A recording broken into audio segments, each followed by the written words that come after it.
Frère, moi, Paul, j'ai moi-même reçu ce qui vient du Seigneur, et je vous l'ai transmis.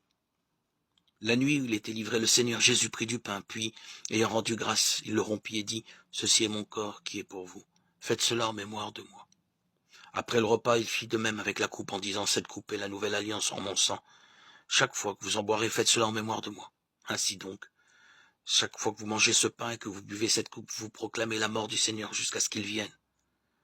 Lecture de la première lettre de saint Paul apôtre aux Corinthiens, 11, 23, 26. L'homme libre est en prison. Jean le Baptiste est aux mains du roi Hérode, sinistre despote capable de tout. Mais Jean ne se soucie guère de son propre sort. C'est la réussite de sa mission qui le tourmente. Est-ce à tort qu'il a publiquement désigné Jésus comme l'agneau de Dieu, le Messie promis? S'est-il trompé sur une question aussi essentielle? La réponse est dans le prophète Isaïe, non pas dans le livre antique de ses écrits, mais dans le livre vivant des signes que Jésus accomplit. Les gestes de guérison et de salut qu'Isaïe annonçait au futur, l'Évangile les rapporte au présent. Les aveugles voient le visage du Sauveur, les boiteux marchent à sa suite, les sourds entendent la parole de vie. C'est une véritable recréation que seule la main de Dieu peut accomplir. Dans son cachot, Jean a dû tressaillir de la même allégresse promise par son illustre devancier.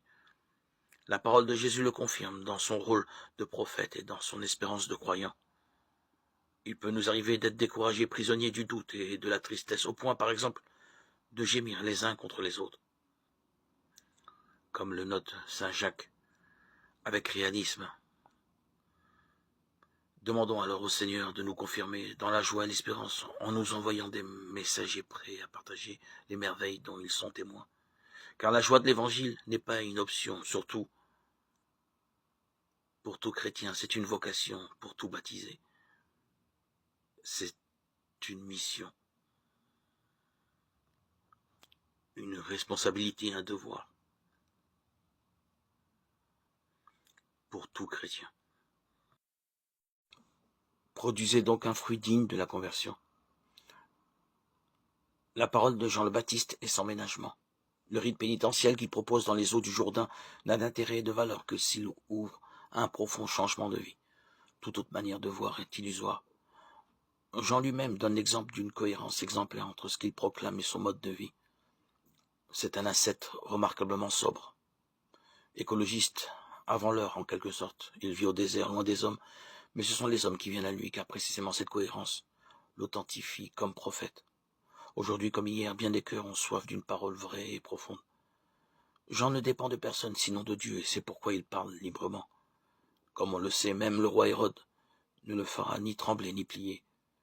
Si vous grimacez à l'idée de manger des sauterelles comme lui, rassurez-vous, ce n'est pas indispensable. Mais chacun de nous est invité à rechercher concrètement les bons fruits et le bon grain que le Seigneur espère dans notre vie. Fruits de paix, de justice, d'amour, d'unité. Si nous sommes parfois une engeance de vipères, Isaïe nous appelle à vivre nos relations de manière pacifiée dans une création où chacun a sa place, où la vipère est sans danger pour l'enfant. Depuis le jour de notre baptême, nous sommes ambassadeurs de cette merveilleuse bonne nouvelle.